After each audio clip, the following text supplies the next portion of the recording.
கர்த்தருடைய பரிசுத்த நாமத்தை ஸ்தோத்திரம் உண்டாதாக. நம்ம இது வரைக்கும் சங்கீதம் நீதிமொழிகள் 10 வரைக்கும் பார்த்துருக்கோம். இன்றைக்கி நீதிமொழிகள் 11. நீதிமொழிகள் 11 என்ன அப்படின்னா, கள்ள தராசு கர்த்தருக்கு அருவருப்புன்னு பார்க்கணும். கள்ள தராசு அப்படின்னா எடைகள். இப்போ நம்ம பொருட்கள் வாங்குறோன்னு வச்சுக்கோங்க. அதில் என்னது, இப்போ நம்ம 1 கிலோ வாங்குறோன்னா எவ்வளவு, 1 கிராம், ஒரு கிலோ வாங்குறோன்னா அந்த 1000 கிலோவுக்குள்ளே படி இது நினச்சிட்றாங்க, கிராமுக்குள்ளே படி போடுறாங்க. 1/2 கிலோ அப்படின்னா 500 கிராமுக்குள்ளே படி வைக்கிறாங்க. அப்போ ஒரு பக்கம் எடை, ஒரு பக்கம் கல் வச்சு நினச்சிட்றாங்க, நெருக்கிறாங்க. அதில் மேலே இப்படி கைக்குள்ளே முள் இருக்கும். அதை நம்ம என்ன செய்யணும்னா, அது சரியாக பிடிக்கலை அப்படின்னா என்ன செய்யும், அதான் இங்கே நம்ம 500 கிராம் படி போட்டு அந்த சைடு 500 கிராமுக்கு பொருள் வைக்கணும். ஆனால் அந்த சைடை முள்ளை தூக்கி விட்டு கள்ளத்தனமாக என்ன செஞ்சுடுவாங்க, பிடிச்சிடுவாங்க. அப்படிங்கும்போது அந்த எடைக்கு எடை வராது. இதுதான் கள்ளத்தராசு. இப்படி கள்ளத்தனம் பண்ணி விற்கிறது கர்த்தருக்கு அருவருப்பு அப்படின்னு சொல்லி பார்க்குறாங்க. அதே போல் சுமத்திரியான நிறைக்கல்லும் அவருக்கு பிரியம்னா நம்ம எடைக்கேட கரெக்டாக நேராக நிறுத்த அது என்னது, கர்த்தருக்கு பிரியமானது. கள்ளத்தனமாக செய்யாதபடிக்கு 2 பக்கமும் இடம் ஒன் போல் இருக்க முடியும், நினைச்சணும், இருக்கணும். அதே போல் தான் அகந்தே வந்தால் லட்சம் வருமா. அகந்தை வந்துட்டுனா லட்சம் வந்துடுமா. ஆனால் வேட்டிமாய் நமக்கு எனக்கு இவ்வளோ பொருள் இருக்குது, அது இருக்குது, இது இருக்குது அப்படின்னு சொல்லிட்டு அந்த ஒரு அகந்த மாதிரி பண்ணோன்னா லட்சம் வந்துடுமா. ஆனால் தாழ்ந்த சிந்தை உள்ள இடத்துல தான் ஞானம் உண்டு. யார் யார் தாழ்மைப்படுறாங்களோ அவங்க இடத்துல தான் என்னது, ஞானம் உண்டுன்னு சொல்கிறாரு. ஆனால் செம்மையானவருடைய உத்தமம் என்ன செய்யுமா, அவர்களை நடத்துமா. ஆனால் துரோகிகளின் மாறுபாடு என்ன செய்யுமா, அவர்களை பாழாக்கி விட்டுருமா. அதனால் செம்மையானவர்களுடைய உத்தமம் நமக்கு என்னது தேவை. அதே போல் கோபாக்கிற நாளில் ஐஸ்வர்யம் என்ன செய்யுது, உதவாது. மற்றவருக்கு கோபம் வருதுன்னு வச்சுக்கூடாது. அந்த கோபத்தில் எவ்வளோதான் பணத்தை கொடுத்தாலும் வச்சாலும் அந்த இடத்துல நினச்சது கோபம் தனியாது. அதுக்கு என்னதுன்னா, ஆனால் நீதி தான் மரணத்துக்கு நிச்சயமா தப்பிக்கும். கோபாக்கினால ஐஸ்வர்யம் எப்படி உதவாதோ அதே போல் நீதி செஞ்சால் மட்டும்தான் என்ன செய்யும், நம்ம மரணத்துலேருந்து என்ன செய்ய முடியும், தப்பிக்க முடியும். இல்லைன்னா பாதாளம்தான். அதனால் கோபாக்க நாளில் ஐஸ்வர்யத்தை எப்படி உதவாதோ அதே போல் நம்ம உயிர் தப்பணும் அப்படின்னா நீதி செய்கிறவர்களாக இருக்கணும். அடுத்தல உத்தமனுடைய வழி உத்தமனுடைய நீதி அவன் வழியை நிச்சயமா செம்மைப்படுத்துமா. யார் யார் உத்தமாக வாழ்கிறாங்களோ அவங்க நீதி செம்மைப்படுத்துதான். ஆனால் துர்மார்க்கன் நினைச்சுவான், தன்னுடைய துர்மார்க்கத்தினால நினைச்சுவானா விழுந்து போயிடுவானா. அடுத்தால செம்மையானவருடைய நீதி அவர்களை நிச்சயமா தப்பு வைக்குமா. இப்போ முதல்ல பார்த்தோம், செம்மையானவருடைய நீதி உத்தமம் நிச்சயதான் அவர்களை நடத்தும்னு சொல்லி பார்த்தோம். செம்மையானோட உத்தமம் நடத்தும், ஆனால் துரோகிகள் மாறுபாடு பாழாக்குன்னு சொல்லி பார்த்தோம். இங்கே பார்க்குறோம், செம்மையானவருடைய நீதி நிச்சயமா நம்மளை நிச்சயமா தப்பு வைக்குமா. ஆனால் துரோகிகள் தங்கள் தீவினையில நிச்சயவாங்களாம், பிடிபடுவாங்களாம். துன்மார்க்கர் மறிக்கும் போது அவனுடைய நம்பிக்கை நிச்சயமா அழியுமா. ஆனால் அக்கிரமக்காரன் அபட்சி நிச்சயமா கெட்டு போவோமா. நீதிமான் இக்கட்டு நின்று நிச்சயவானா விடுவிக்கப்படுவான். நீதிமானுக்கு எத்தனை இக்கட்டு வந்தாலும் நிச்சயமா அது கண்டிப்பாக விடுவிக்கப்படுறான். அவன் கத்தரை நம்பி இருக்கிறான். கத்தரை ஜெபிக்கும் போது கத்தை நிச்சயவார் அந்த இக்கட்டுலேருந்து விடுவிச்சு விட்டுறாரு. ஆனால் அவனுக்கு இருந்த இடத்துல துன்மார்க்க நினைச்சுவானா வருவானா. நீதிமான் இக்கட்டிலிருந்து விடுவிக்கப்படும் போது துன்மார்க்க நினைச்சுவான் அந்த இடத்துல நினைச்சுவான் வருவானா. இவன் எப்படியாவது கெடுக்கலாம் வைக்கலாம்னு சொல்லிட்டு நினைச்சுவானா வருவானா. ஆனால் கர்த்தர் நினைச்ச மாட்டாரு, நீதிமான பாதுகாத்து விட்டுருவாரு. மாயக்காரன் நினைச்சுவானா தனக்கு அடுத்தவனை வாயினாலும் கெடுக்கிறான். மாயக்காரன் என்னன்னா தனக்கு அடுத்தவனவங்க நல்லா இருக்கக்கூடாது, வைக்கக்கூடாது அப்படிங்கிறல நினைச்சிடறான். எப்படிலாம் கெடுக்கலாம் அப்படிங்கிறல கெடுதலில் நினைச்ச இருப்பானா. ஆனால் நீதிமான் என்ன செய்யறானா, அறிவினால என்ன செய்யறானா தப்பிடுறான். மாயக்காரன் வலையில நீதிமான் விழாதபடிக்கு நீதிமான் செஞ்சுதான் தப்பிடுறான். நீதிமான்கள் நன்றா இருந்தா பட்டணம் நிச்சயமா களி கூறுமா. ஆனால் துன்மார்க்கர் அழிந்தா கம்பீரம் உண்டாகுமா. சும்மா இருக்கிற வரைக்கும் ஒரு பட்டணத்தில் கழிவுறுதல் கிடையாது. ஏன்னா துன்மார்க்கரை கண்டா எல்லாரும் பயந்துட்டு தான் இருப்பாங்க. இவன் கெடு செஞ்சுருவான், பிளிச்சினை செஞ்சுருவான், அது செஞ்சுருவான், இது செஞ்சுருவான், அதனால் அப்படின்னு சொல்லி அவனை கண்டு இளைச்சர் என்ன செய்வாங்க, விலகதான் செய்வாங்க. ஆனால் நீதிமான்கள் அப்படி இல்லை. நீதிமான் யாருக்கு கேடு செய்ய மாட்டாங்க, நல்லா இருக்குன்னு நினைப்பாங்க. அதனால் நீதிமான்கள் இருந்தால் பட்டணம் நினைச்சு கழிகூறும். ஆனால் துன்மார்க்கர் இருக்கிற வரைக்கும் பட்டணம் கழிகூற முடியாது. துன்மார்க்கர் அழிஞ்சாதான் பட்டணம் கழிகூறும், கம்பீரம் உண்டாகும். அடுத்தது செம்மையானவருடைய ஆசீர்வாதத்தினால் பட்டணம் நிலை பெற்றுமா. ஒரு செம்மையாக வாழ்ந்தா அந்த பட்டணம் நினைச்சது ஆசீர்வதிக்கப்படுமா. அந்த துன்மார்க்கிட்ட வாயினால நிச்சயமா அந்த பட்டணம் நினைச்சிருமா இடிஞ்சு விழுங்குருமா. மதிக்கட்டவன் என்ன செஞ்சிடான்னா புறனை என்ன செஞ்சிடறான், அவமதிக்கிறான். ஆனால் புத்திமான் நினைச்சிடான் தன்னுடைய வாயை என்ன செஞ்சிருந்தான் அடக்கி கொண்டு இருக்கிறான்னு சொல்லி பார்க்குறோம். அடுத்தல புறங்கூறி திரிகிறவன் நினைச்சிருவானா ரகசியத்தை வெளிப்படுத்துவானா. புறங்கூறு அவனுக்கு வேலையாக இருந்துதான். அவன் என்ன செய்வான், அவன் வாயில எந்த ரகசியமும் இருக்காது. ரகசியத்தை என்ன செஞ்சிருவான், வெளிப்படுத்தி விட்டுருவான். ஆனால் ஆவியில் உண்மை உள்ளவர்கள் நினைச்சுவாங்க காரியத்தை அடக்குவாங்க. இதெல்லாம் சொல்லக்கூடாது, இது அப்படி இப்படி சொல்லக்கூடாது அப்படின்னு சொல்லி நினைச்சுவாங்க காரியத்தை நினைச்சுவாங்களாம், அடைக்கிடுவாங்களாம். ஆலோசனை இல்லாத இடத்துல ஜனங்கள் நினைச்சுவாங்க விழுந்து போவாங்களாம். ஆனால் அநேக ஆலோசனைக்காரர் உண்டானால் சுகம் உண்டாகும்னு சொல்லி பார்க்குறோம். இப்போ ஒருத்தர் ஒரு காரியங்களை செய்கிறாங்க அப்படின்னா நல்ல ஆலோசனை கொடுக்குறவங்க இது இந்த காரியத்தை இப்படி செஞ்சால் இப்படி நம்ம ஆசீர்வாதம் கிடைக்கும், இப்படி செஞ்சால் இப்படி முன்னேறலாம் அப்படின்னு சொல்லி கொடுப்பாங்க. அப்படிப்பட்ட ஆலோசகர்கள் அநேகருக்கு இருந்தால் நமக்கு நிச்சயம் சுகம் கிடைக்குமா. ஆனால் கெட்ட ஆலோசனை சொல்லி கொடுத்தா என்ன செய்ய முடியாது, முன்னேற முடியாது. அதனால் நல்ல ஆலோசனை என்ன செய்யணும், கிடைக்கணும். அந்த ஆலோசனை யார் இடத்துல உண்டு, கர்த்தர் இடத்துல மாத்திரம் தான் உண்டு. அடுத்தல அந்நியனுக்காக யாரெல்லாம் பிணைப்படுறாங்களோ அவங்கெல்லாம் வெகு பாடுபடுறாங்க. அந்நியனாக இருக்கிறாங்க அப்படின்னு சொல்லிட்டு அவங்களுக்கு நம்ம உதவி செய்யணும், நல்லா இருக்கணும் அப்படின்னு சொல்லி செஞ்சானா நிச்சயமாக அவங்களை என்ன செஞ்சுருவாங்களாம், பாடுகளுக்கு உட்படுத்தி விட்டுருவாங்களாம். ஆனால் அந்நியனோடு பிணைப்படுறது வெறுப்பவன் நினைச்சுவானா சுகமாக இருக்கும். அந்நியர்களோடு நம்ம சேர்ந்து இப்படி செஞ்சால் நமக்கு என்னது சாபந்தான், அழிவு தான் அப்படின்னு சொல்லி விலகுறவங்க ஆசீர்வாதமாக நினைச்சுறாங்களா இருக்காங்களாம். அடுத்தல நல்லவளுக்குள்ள ஸ்திரீ நினைச்சுவானா மானத்தை காப்பாள். ஒரு நல்ல ஸ்திரீ நினைச்சுவா நம்ம மானத்தை நினைச்சணும், பாதுகாக்கணும் அப்படின்னு சொல்லி நினைப்பா. ஆனால் பராக்கிரமசாலிகள் நினைச்சுவாங்க ஐஸ்வர்யத்தை காப்பாங்க. நல்லவளுக்கு ஸ்திரீ மானத்தை காப்பா, நம்ம மானத்தை நம்ம பாதுகாக்கணும், அந்த இதில் நம்ம விழுந்துடக்கூடாது, இச்சன் வழியில் நடத்திடக்கூடாது அப்படின்னு சொல்லி தன்னோட ரிசு முதற்கொண்டு தன்னுடைய சரீரத்தை எப்படி பாதுகாக்குமா அப்படின்னு செய்வா, பாதுகாக்க செய்வா. ஆனால் பராக்கிரமசாலிகள் நினைச்சுவாங்க ஐஸ்வர்யத்தை தான் காப்புன்னு நினைக்கிறத தவிர தன்னுடைய மானத்தை நினைச்ச மாட்டாங்க, காக்க மாட்டாங்களாம். ஒரு மனுஷன் தயை செய்கிற தையனா இறக்கம் பாராட்டி உதவி செய்கிறது. தயை செஞ்சால் அவன் என்ன செய்கிறானா தன்னுடைய ஆத்மாவுக்கு என்ன செய்கிறானா நன்மை செய்கிறான. நம்ம மற்றவங்களுக்கு நம்ம உதவி செஞ்சோம் அப்படின்னா நம்முடைய ஆத்மாவை காத்துக்கொள்றதுக்கு சமமாக மற்றவர்களுக்கு நம்ம என்ன செய்யணும், நல்லத காரியங்களே செய்யணும். ஆனால் கடவுள்னு என்ன செய்கிறான், தன்னுடைய உடலை என்ன செய்கிறான், அலக்கழிக்கிறான். துன்மார்க்கர் என்ன செய்கிறான், விருதா வேலை என்ன செய்கிறான், செய்து கொண்டிருக்கிறான். ஆனால் நீதியை விதைக்கிறவன் என்ன செய்கிறான், மெய்ப்பலனை என்ன செய்வான், பெறுவான். துன்மார்க்கன் விருதா வேலையை செய்யக்கூடாத வேலையை தான் செஞ்சு அவங்க நல்லா இருக்கக்கூடாதுன்னு சொல்லி என்ன செய்வான், நினைத்து கொண்டே இருப்பான். ஆனால் நீதிமான் அப்படி இல்லை, நீதியை விதைக்கிறான். அதனால அவனுக்கு நினைச்சது நிச்சயமா அவனுக்கு மெய்ப்பலன் நல்லதே செய்கிறதுனால அவனுக்கு நல்ல பலன் நினைச்சது கிடைக்குது. நீதி ஜீவனுக்கு எப்படி நம்ம நீதி செஞ்சால் நம்முடைய ஜீவன் எப்படி பாதுகாக்கப்படுமோ அதே போல் தீமை யாரெல்லாம் பின்தொடர்றாங்களோ அவங்க மரணத்துக்கு என்ன செய்கிறாங்களாம், பாத்திரமா இருக்கிறாங்களாம். நல்லதை செஞ்சால் நமக்கு நன்மை கிடைக்குது, நம்ம ஜீவன் பாதுகாக்கப்படுது. தீமை செஞ்சால் தீமையினால என்ன செய்வாங்க, அந்த தீமை நினைச்சது பாவத்தை பிரபிச்சு அதை நினைச்சது மரணத்தின் வழியில் என்ன செஞ்சிருது, நடத்தி கொண்டு போயிடுது. அதனால் அந்த வழியில் வச்சக்கூடாது, நடக்கக்கூடாது. அதுபோல் மாறுபாடு இருதயம் உடையவர்கள் கர்த்தருக்கு அருவருப்பு. மாறுபாடு இல்லைன்னா மாறுபாடு இங்கே ஒன்று அங்கே ஒன்று அப்படி செய்கிறது தான் மாறுபாடு. இப்படி மாறுபாடு செய்கிறது கர்த்தருக்கு என்னதான் அருவருப்பாம். ஆனால் யார் உத்தமமாக வாழ்கிறாங்களோ அவங்க தான் கர்த்தருக்கு பிரியன்னு சொல்லி பார்க்குறோம். அடுத்தபடியாக கையோட கை காத்தாலும் துஷ்டன் என்ன செய்ய மாட்டானா தண்டனைக்கு தப்ப முடியாதான். ஒருத்தரோட ஒருத்தர் கை பிடிச்சாலும் துஷ்டன் தண்டனைக்கு தப்ப முடியாது. ஆனால் நீதிமானுடைய சந்ததி ஒருத்தருக்கு தாங்கி உதவி செய்யும் போது அவங்க சந்ததி என்ன செய்யுதுன்னா அடி விடுவிக்கப்படுது. அதுபோல் மதிகேடாய் நடக்கிற அளவுள்ள ஸ்திரீ பன்றி மூக்கில் உள்ள பொன் மூக்குத்தி சமானம். மதிகேடான காரியங்களை செய்து கொண்டு வரவங்க ஒரு பண்ணி இருக்குன்னு வச்சுக்கிறோம், பண்ணி நல்லா குளிப்பாட்டி நல்லா சுத்தப்படுத்தி வச்சு நல்லா அழகப்படுத்தி வச்சாலும் அது அடுத்தால என்ன செய்யுது, சேற்றில் தான் போய் விழுது.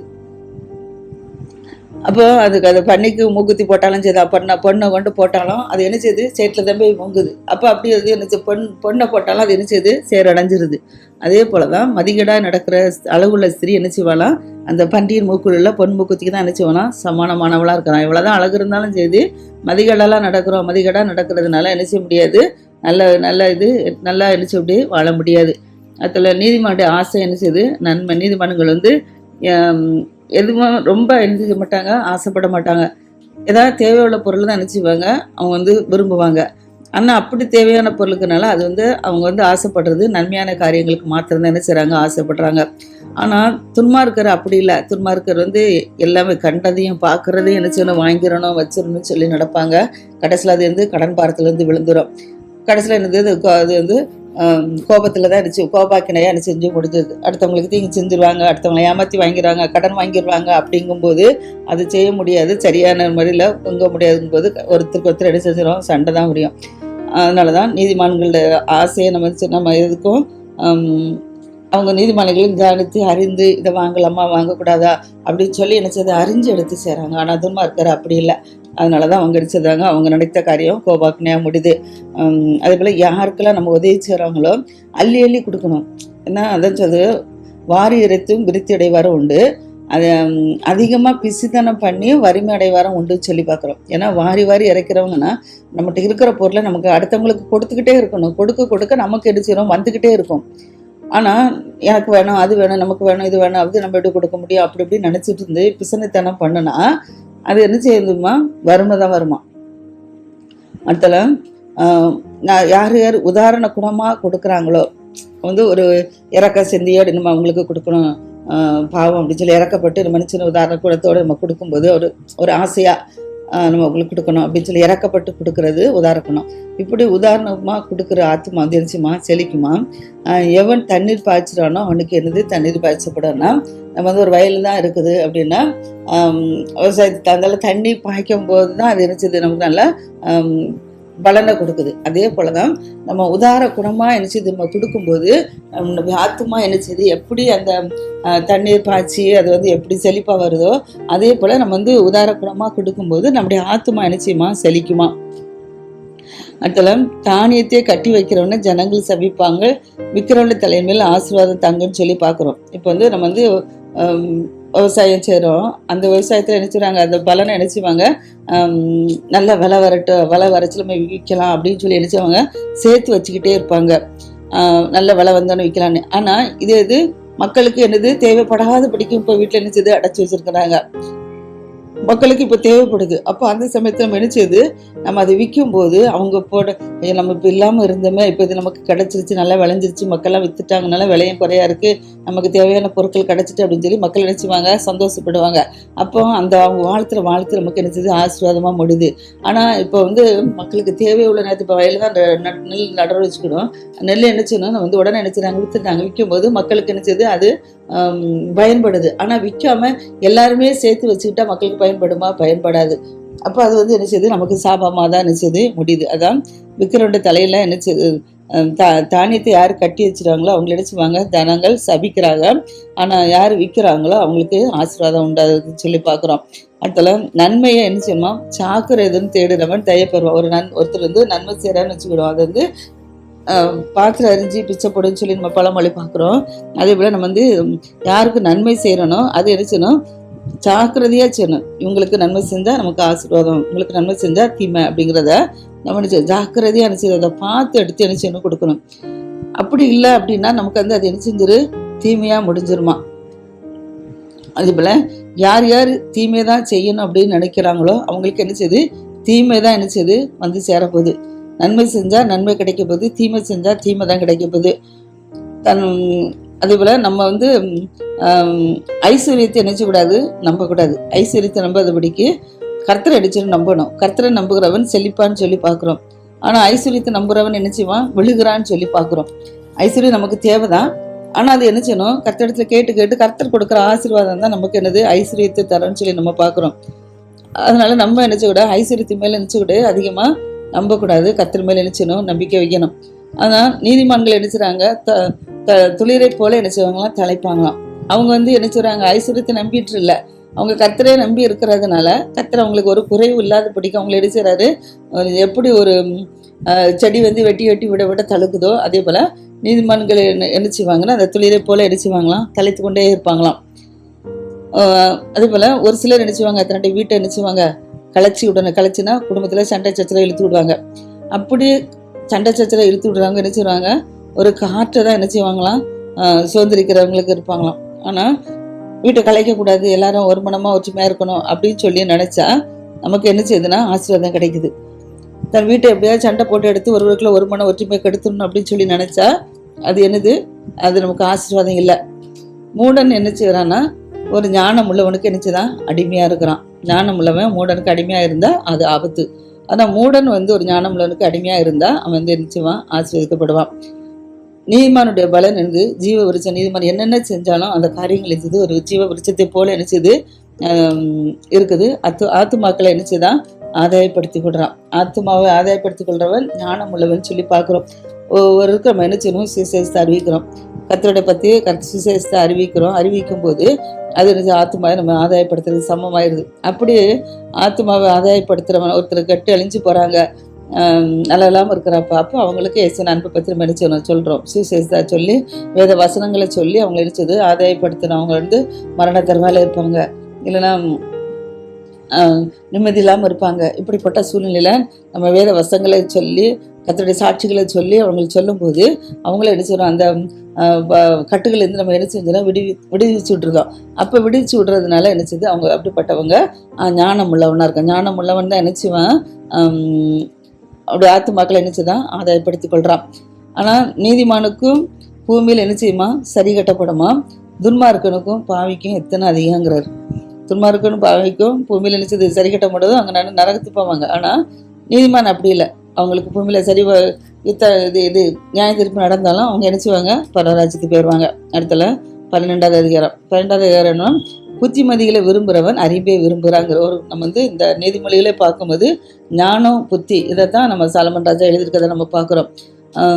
அதனால நம்ம என்ன செய்யணுமா, புத்திமதி என்ன செய்யணுமா, விரும்பணுமா. புத்திமதியை விரும்புகிறவன் என்ன செய்யணுமா, அறிவு கிடைக்குமா. ஆனால் யார் கடிந்து கொள்ளுதலை யார் வெறுக்கிறாங்களோ அவங்க மிருக குணம் உள்ளவங்களாம். ஒருத்தவங்க கடிந்து கொள்ளும்போது அதை வெறுத்தா அது மிருக குணம் உள்ளவன். ஆனால் கடிந்து கொள்ளும்போது அது என்ன செஞ்சிடணும், நம்ம நேசிக்கணும். இப்போ கத்தடிச்சிறாரு, யாரை நேசிக்கிறாரோ அவர்களுக்கு எடுத்துறாரு, சிச்சை கொடுத்துருச்சுறாரு, பிடிக்கிறாரு.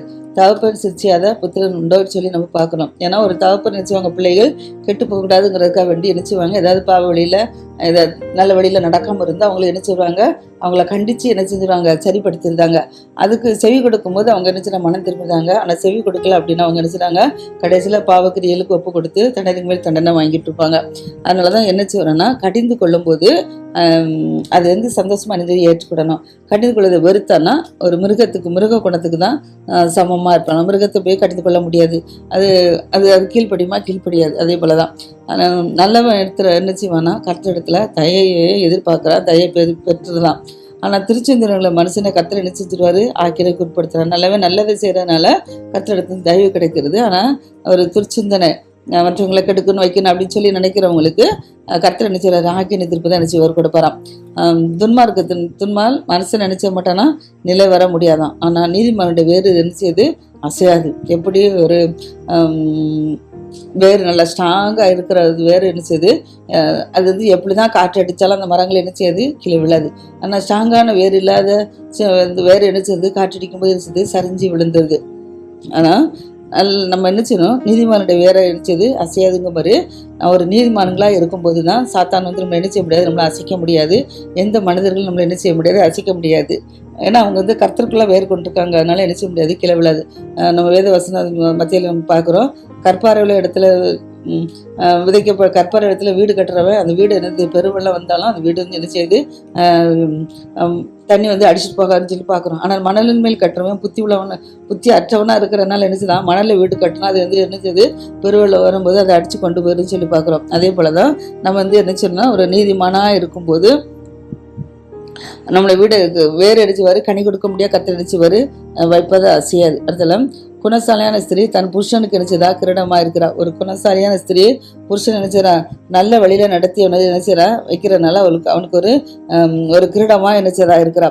ஆனால் லட்சம் உண்டு பண்ணுகிறவனுக்கு அவனுக்கு நினைச்சதா ஒரு எலும்புரிக்கையாக இருக்கிறாப்பலாம். யார் லட்சம் உண்டு பண்ணுறாங்களோ அவங்க லட்சம் உண்டு பண்ணுறவளுக்கு அவன் நினைச்சதா எலும்புரிக்கையாக நினைச்சதான் புருஷன் இருக்கிறத நம்ம பார்க்குறோம். நீதிமானுடைய நினைவுகள் நியாயமானது. அவங்க நியாயமான நினைவுகளை தான் நினச்சிப்பாங்க, நீதிமான் நினச்சி பார்ப்பாங்க. ஆனால் துன்மார்க்கோட ஆலோசனையை துன்மார்க்கர்கள் நினச்சிப்பாங்க, மற்றவங்களை கெடுக்கணும் அழிக்கணும் வைக்கணும் அதில் தான் இருக்கிறனால அவங்க சூது பிடிச்சி போய் இருக்கிறாங்க. அதனால தான் அவங்களோட ஆலோசனை என்னது, சூதான ஆலோசனையாக. அடுத்தல துன்மார்க்கின் வார்த்தைகள் என்னது, ரத்தம் சிந்துவதை பதிவு. துன்மார்க்கு மற்றவங்களை அடிச்சணும் அழிக்கணும் வைக்கணும்னு சொல்லிகிட்டே இருப்பாங்க. அதனால் அவங்களுக்கு மற்றவங்களுக்கு என்ன ரத்தம் சிந்தபடியாக வைக்கக்கூடிய சூழ்நிலை இருப்பாங்க. ஆனால் உத்தமர்கள் அப்படி இல்லை. உத்தமர்கள் யார் இக்கட்டான சூழ்நிலை இருந்தாலும் அவர்கள் என்ன செஞ்சுருவாங்க, தப்பிச்சு விட்டுருவாங்க. அதனால் உத்தமர்களாக நம்ம என்ன செய்யணும் இருக்கணும். அதில் நீதிமான்கள் என்ன செய்கிறாங்க, கவிழ்க்கப்பட்டு என்ன செய்கிறாங்க, ஒளிஞ்சு போயிடறாங்க. ஆனால் நீதிமான்களுடைய வீடு என்ன செய்யுது, நிலை நிற்கு. நீதிமான்களாக மாறனால கர்த்தர் அவங்களோட வீடை என்ன செய்கிறாரு, நிலை நிற்க முடியாது வைக்கிறாரு. துன்மார்க்க வீடு என்ன செய்கிறாரு, அழிந்து போக வைக்கிறாரு. அப்புறம் ஒரு மனுஷன் வந்து நினைச்சுனா தன்னுடைய புத்திக்கு தக்கதாக மனுஷன் நினைச்சுவான் புகழப்படும். புத்தி ஞானத்தோடு நடந்து புத்தியாக காரியங்களை நடக்கும் போது அவன் நினைச்சான் ஞானத்தோடு நினைச்சுதான் நடந்து கொள்றான். அப்படி நடங்கிறதுனால அவன் நினைச்சுதான் புகழப்படுறான். ஆனால் மாறுபாடு உள்ள இருதயம் உள்ளவன் என்ன செய்கிறான்னா இகழப்பட்டுருதான். அடுத்தபடியாக ஆகாரம் இல்லாத இருந்தும் தன்னை தான் யார் கணம்பள்ளி கொள்ளுகிறாங்களோ அவங்களே பார்க்கலாம். கணமற்றி இருந்தும் பணிவிடைக்காரன் யாருக்கு பணிவிடை செய்கிறாங்களோ அவங்க தான் யார் உத்தமர்களாக இருப்பாங்களாம். நீதிமான் என்ன செய்கிறான் தன்னை மிருக ஜீவனை என்ன செய்கிறான் பாதுகாத்து கொள்கிறான். ஆனால் துன்மாக்கிட்ட இறக்கம் என்னது கொடுமை. அவங்க வந்து என்ன செய்வாங்க மிருகஜீவன் மேலே அந்த இறக்கங்கள் எதுவுமே இல்லாமல் இருப்பாங்க. ஆனால் நீதிமன்றங்கள் அப்படி இல்லை. மனிதர்கள் மேலே மிருகஜீவன் மேலே இறக்கப்பட்டு அவங்களை என்ன செய்கிறாங்க காப்பாற்றி விடுறாங்க. அதுபோல் தன் நிலத்தில் யாரெல்லாம் பயிரிடுறாங்களோ அவங்க என்ன செய்வாங்க ஆகாரத்தை நல்லா திருப்தி அடைகிறாங்க. ஆனால் வீணரை யாரெல்லாம் பின்பற்றிட்டு பயிர் செய்யாமல் இருக்காங்களோ அவங்க என்ன செய்கிறாங்க மதியற்றவனாக இருக்கிறாங்களாம். துன்மார்க்கன் வந்து என்ன செய்கிறான் துஷ்டனுடைய வலையை என்ன செய்கிறான் விரும்புகிறான். துன்மார்க்கன் துஷ்டனுடைய வலையை என்ன செய்கிறான் விரும்புகிறான். ஆனால் நீதிமானுடைய வேர் என்ன செய்யுது கனி கொடுக்குற வேராக இருக்குதுன்னு சொல்லி பார்க்குறோம். அடுத்தல துன்மார்க்கனுக்கு அவனுடைய உதடுகளின் துரோகம் என்ன செய்யுது கண்ணி. துன்மார்க்கன் அவனோட உதடு வந்து அவனுக்கு கண்ணியாக இருக்கிறது. ஆனால் நீதிமான் என்ன செய்கிறான் வர நெருக்கத்தை நின்று என்ன செய்வானா தப்பிக்கப்படுவானாம். அதான் அவனவன் வாயின் பலனால் அவனவன் நினைச்சுவான். நம்முடைய என்ன நம்ம வாய் எப்படி ஞானத்தை உரைக்கிறதோ அதுக்கு தகுந்தால நமக்கு கர்த்தர் நினைச்சுறாரு. நம்முடைய வாயின் பலன் நினைச்சு வரான் கர்த்தரை ஆசீர்வதிப்பாராம். மதியனுடைய வழி வந்து கர்த்தருடைய பார்வைக்கு என்னது செம்மையாக இருக்காது. மதியனுடைய வழி அவனுடைய பார்வைக்கு தான் என்ன செய்யும் செம்மையாக இருக்கும். ஆனால் ஆலோசனைக்கு செவி கொடுக்கிறவன் ஞானமுள்ளவளாக இருக்கிறான். மூடனுடைய கோபம் இருந்தது சீக்கிரத்தில் நினைச்சதும் வெளிப்பட்டுரும். ஒரு மூடன் பாருங்க அவங்களுக்கு சீக்கிரமாக நினைச்சதும் கோபம் வந்துடும். அவன் வந்து நினைச்சான். ஆனால் லட்சைய மூடுகிறவனும் விவேகின்னு சொல்லி பார்க்குறோம். மூடனுடைய கோபத்துக்கு நம்ம நினைச்சக்கூடாது ஆளாகக்கூடாது. கோபம் வந்துட்டா சீக்கிரமாக கோபம் வந்துட்டா ஒரு மூடன்னு சொல்லி நம்ம நினைச்சுக்கணும் நினைச்சுக்கிடணும். சத்திய வாசகன் நினைச்சானா நீதி நினைச்சான் வெளிப்படுத்துறான். ஆனால் பொய் சாட்சிக்காரன் நினைச்சான் வஞ்சகத்தை நினைச்சான் வெளிப்படுத்துறான். சத்தியத்தை அறிகிறவன் சத்தியத்தினால நினைச்சான் மக்களுக்கு நீதியை வெளிப்படுத்துறான். பொய் சாட்சி சொல்றவன் வஞ்சகத்தை தனக்கு தானே நினைச்சான் வெளிப்படுத்தி வச்சுக்கிட்டான். அதுபோல பட்டை குத்துக்கள் பேசுகளும் உண்டாம். ஞானம் உள்ளவருடைய நாவும் அவசரமான வந்து மற்றவங்களை என்ன செய்யக்கூடாது பட்டயத்தினால குத்தி என்ன செய்யுது மோசப்படுத்தக்கூடாது. ஞானம் உள்ள நாவோடு இருந்து நினைச்சணும் அவர்களை நம்ம பாதுகாத்துக்கிடணும். கர்த்தர் தான் இதை ஆசீர்வதிப்பாராக. ஆமென்.